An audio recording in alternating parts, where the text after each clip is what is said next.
the way that chiropractic suffered in its early days, that it wasn't really accepted by the mainstream medical community, or not exactly. But all that is, manual therapy, it takes a lot of time and money to do tests. And we're trying to do tests on soldiers now. We may talk about it later. It's very hard to have an institutional review board, IRB, to be approved by. You need to have a college and a school behind you. So the manual therapy doesn't have a lot of acceptance. I mean, there's a lot of study out there, but nothing compared to other more medical, more objective. With pills, it's pretty objective. So we have a lot of things. The first work they used on the sacrum was more on the bones. Now we're talking about inside, what's pulling the bones, the envelope around the brain, and inside that you have the brain tissue itself that control through their influx of neurons, the nerve conduction will influence all the tissue and all the tone in your body. And so it's another layer of control. It's not just putting on the bone and the joints. Now we're talking about the noble brain tissue, the noble tissue of the central nervous system. When you say noble tissue, break that down. Help us to understand that. Yeah, well, actually, that was a quote, I think, from A.T. Steele, again, the father of osteopathy. He said this, the cerebrospinal fluid, is one of the most noble fluids in the body. The brain is a noble tissue. You have to, the body will go very far to protect the brain before all. It will keep bringing you oxygen and blood and water in the brain for the longest time because it protects it before any other thing. And when you touch the brain, you do it with utmost respect. It's not like you're working on the bone and you try to manipulate the bone. You really try not to manipulate the brain. It's consciousness. It's a bridge between physical and non-physical. There's a physical tissue with a very specific anatomy, but you have also chemicals, you have emotions, you have neuropeptides. The neuropeptide is what's going to give you emotion there. You're going to have, so when you touch it, you dance with it, you listen to it, you facilitate its own, so much wisdom, and you can say almost sacredness. When you go there, you can imagine the brain is a holy of holy for the body. It's something, the heart too, but it's something that is very aware and very conscious, and you want to touch this brain with a lot of support, openness, and care. So in that sense, I call that a noble tissue. I understand. How do you believe that the brain connects consciousness? What's the? That's a very complicated question. Yes. We know on different levels. We know that, for example, in psychology, if you want to change, how come we have psychosomatic disease going from the body to the emotion? The neuropeptides and the peptides, the hormones, are a place when if you change your emotion, your thoughts, you're going to change your peptide. Absolutely, yes. Much changes at that point, doesn't it? Right, and you change your peptides, you're going to change your tissue. So you have here a link between somatic and emotion, because the peptide is something physical. It's a physical part, and it may even change around the DNA, what we call the histones, and they change the DNA, the genetic material. So here you have a link. The peptide is something that, at that level, we know is consciousness, and you're really like here an interface between consciousness and non-consciousness. On a cellular level, on the very microscopic level, there's little microtubules. Some people think that you have some light going through those tubules that may help process consciousness, but it's very, consciousness, we don't even know what's located in the body. For example, you take what's an amoeba, a very basic animal, amoeba. Yeah. Well, they don't have a nervous system, but we know that they can avoid obstacles. They can decide to go left or right. They can do, without eyes and without feedback from the nervous system, they can do a lot of things that seems to imply consciousness. And actually, there's even theory that the consciousness could be outside of it, in what they call the zero point field. You know, I don't know if you're the quantic theory, you probably Yes. know the 0 point field. So, I mean, either inside, either outside, I would just attuning, vibrating with the consciousness inside. This is, I think, I'm not mastering yet the answer to that question, but what you know is when you touch the brain, you feel so honored, you feel so supported, and you have to work with consciousness. You are not moving a brain like you just, try to manipulate something in your body or move a table. You don't do that. You really participate and support the brain. You know, George, any cells in the body, I say that often, has 100,000 metabolic functions per second. Per and second. Per cell, 100,000 functions per cell per second. Wow. And then how can you think with your hand you really understand what's going on there and going to come here and say, oh, I'm going to have an agenda and say, oh, I'm going to do this. It's really a way to attune to what's happening with great respect and be invited as an honored guest and to support the system to go where it wants to go and to help it if it gives you feedback how it wants you to help it. And hopefully you are less invasive, and basically I'm trying to find the most gentle, non-invasive techniques. You know, Bruno, have the most efficiency. You know, there's one thing that's standing out very, very much in this conversation, and I'm sure anybody's listening is feeling that, and that is your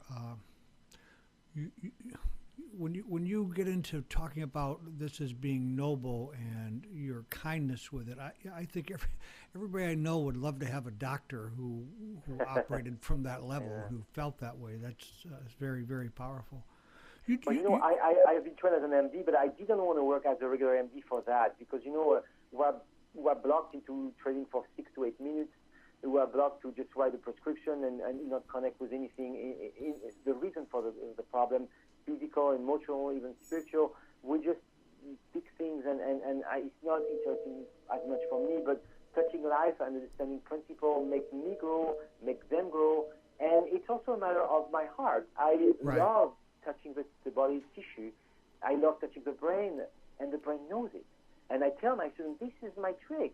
I love touching the cells. I love feeling it's like a baby crying. I go there, what's your problem? And I try to help it, and they feel good again, and they're fine, and the healing happens. And that's what I do. It's this love, and this is where I am a little bit different from my education. I try to integrate my left and right brain. I try to integrate my scientist and my humanity. I try to be masculine and feminine, and to have this quality of heart with the tissue especially, to really try to connect with that, to be open to whatever is there, even spiritual moments in the room during a session. I try to be open to what is in life process. And I know as a scientist that at this point we cannot see on a machine a heart. Right. You cannot. I love my wife, and they're going to come and say, no, you cannot love your wife. I said, why? Well, because you can prove it. Well, I can't prove it, but there's things we cannot prove yet. Doesn't mean they don't exist. It means that we don't have the machine, we don't have the different principles, we don't have the theory behind it, but they will stop you from doing anything, and I don't like that. A good scientist should say, I stay open to it until I can prove it one way or the other. A lot of scientists do something else. They just say, no, it doesn't exist because I cannot prove it. It's not the right way. The right way should be to say, I cannot prove it, so I don't know if it exists or not. But I'm not going to go against you if you want to love your wife. That's a good deal of openness, but we're not all very open, are we? The integration that you were just talking about with your masculine and your feminine and your scientist and your right and left brain, I think that's hugely important on our spiritual journey, that we begin to integrate these aspects of ourselves. We tend to compartmentalize them, and I think that makes us much smaller as people and as consciousness. Yeah, you're right. I mean, I can't say I am a physician and I come to you like that and look how it feels to you. I mean, if I say I'm a physician, come and lay down on my table. And there's nothing wrong about that. Right. But I am also I'm a husband, I am a teacher, I am a creator, I am an author, I am a brother, I drama is when I present myself, I try to be the most open because I also am a spiritual being. It just happened that if you hear me talking like that, it's because I have a lot of spiritual experience, spontaneous experience when I was 5 years old, and I saw something bigger than just my limited being, and there's something bigger outside of me, and there is a unified field outside. So when I enter with a client, I try to connect with that unified field beyond my mask and my name and my compartmentalization, because it's not I'm going to miss a lot of what's happening. I have an event of life in front of me. I don't have, it's something happening, something has been disturbed. I try to stay open and try on every level. And this is the difficulty, is to multi-layer my touch. When I touch, I feel the physical and all the anatomy. It takes years to learn the emotion behind it, the chemical reaction, the microscopic anatomy, the cells, and you feel the thoughts, the belief system. All that is in the tissue, and if you feel all that, you try to find the key. Which one of these layers are most disturbed and are the primary problem in that condition? So in order to do that, I have to be open to, my wife do a lot of emotional work, beautiful emotional work, and I think you have her on the program. Right. So I have to be open to all those dimensions to find the problem. For example, imagine you are stressed and your shoulders are up and you are very stressed. And I'm trying to fight those shoulders for 10 sessions. They're never not going to go down until you talk to me. And he says, you know what, I think I'm going to have a lawsuit, or have a divorce. And that is going to relax your shoulder. Then I will be able to do maybe a little bit of physical work on those shoulders. But the shoulders are not going to go down just physically if they don't want, if the key is not a physical problem. Will you also incorporate a degree in psychology? If I'm not. Yeah, I had a license in psychology, what they call in France a licensed psychology. I was fairly disappointed because we did learn statistic and experimental psychology, but it was a lot of Freud. Right. It was really the first wave of psychology, and I didn't understand they had the key. And really, I was really impressed by my wife, the way she's don't tell her I tell that, but she's basically an emotional genius. For me, she understood all those theories naturally. She's a natural. She feels your emotion, my emotion, sometimes more than ourselves. She understands what it is to feel emotion, how they get disturbed, how to release them. Well, she definitely is an emotional genius. I totally agree with you. Yeah. Yeah. Well, one of the things, Bruno, about you and what you say about your spirituality and everything you said, I really, I have this, because I know your wife Alea and I know the depth of her, I know that I believe that she could not be with you and in love with you if you didn't have this depth. And that's very, very, very powerful. I wish there was some way that this conversation would bring that to our viewers. But I think if they tune in next week and they have they hear my chat with Alea, they'll be able to put some things together here that'll make tonight an even more important night. You presented your work to the staff of the Walter Reed Military Hospital, didn't you? And you want to work on. Let's talk about that. This brain work is very advanced, and we have a lot of practitioners, and we do that from our heart. I mean, we're therapists, but we do that to help people. I mean, right. So, and to spread health and well-being on any level we can. And so, what we were amazed is how fast we can cure a lot of the bomb blast, the syndrome that a lot of the soldiers from Iraq,